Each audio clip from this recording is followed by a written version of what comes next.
अस्सलामुअलैकुम बिस्मिल्लाहिर्रहमानिर्रहीम अल्लाहुम्मा सल्ली अला मुहम्मदिन। अल्लाह और उसके प्यारे महबूब मोहम्मद मुस्तफ़ा सल्लल्लाहु अलैहि वसल्लम के नाम से शुरू करते हैं। आज की जो रेसिपी हम आपसे शेयर करने जा रहे हैं वो अंडे के डोनट्स है। ठीक है जी, उसके लिए हमने बॉयल अंडे 2 लिए हैं और ये 4 ब्रेड लिए हैं और बंद गोभी कश की हुई ली है, सब्ज़ धनिया कटा हुआ लिया है,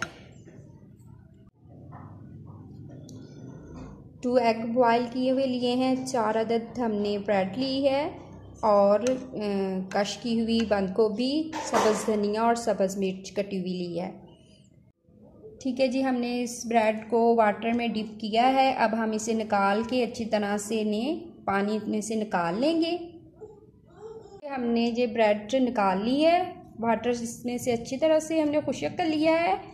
ठीक है, हम अब इसमें चीज़ें ऐड करेंगे सारी अपनी। जो हमने अंडे लेने हैं इसमें हम कश करके डालेंगे। अंडों को हम इस कश से कश कर लेंगे और इसमें ऐड कर देंगे। इसमें बंद गोभी ऐड कर दी, हम सब्ज़ धनिया और सब्ज़ मिर्च इसमें ऐड कर देंगे। चाय का 1 चम्मच हम गरम मसाला इसमें ऐड कर देंगे। अजवाइन हम इसमें ऐड करेंगे और सुरख मिर्च पाउडर हम 1/2 चम्मच चाय का ऐड कर देंगे और हल्दी का 1/2 चम्मच हम इसमें ऐड कर देंगे और नमक का 1 चम्मच हम इसमें ऐड कर देंगे। ठीक है, इसका लिया है हमने अच्छी तरह से। हम इसके डोनट्स बनाएंगे। हमने इस तरह का टिक्की बेल ली है डोनट्स के लिए और ये हम कैप लेंगे, कोई सा भी कैप ले सकते हैं। ऐसे हमने इसमें प्रेस करना है। ठीक है, ये हम इधर से निकाल लेंगे। देखिए सुराख बन गया है ना, ये हम बीच में से निकाल देते हैं। हमारा डोनट्स तैयार हो चुका है। अब हम इसी तरह सारे डोनट्स बना लेंगे। हमने अपने डोनट्स देखे बना लिए हैं। अब हम इन्हें फ्राई करेंगे।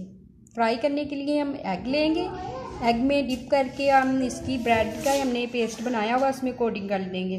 अब हम एग लिया है, उसको अच्छी तरह से फेंट लिया है। एग में पहले हम डिप करेंगे अपना डोनट, फिर हम अपने ब्रेड में से ब्रेड हमने अच्छी तरह से ग्राइंड कर लिया था उसको इसमें अब कोटिंग कर।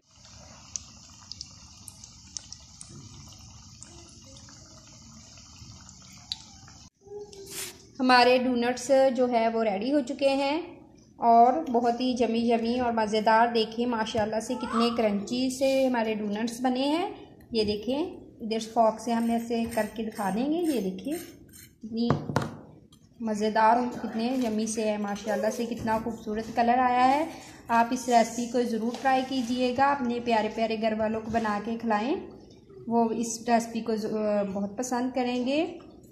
अल्लाह ताला आपके दस्तरखान को रहमतों बरकतों और खुशियों से भर दे। अल्लाह हाफिज़।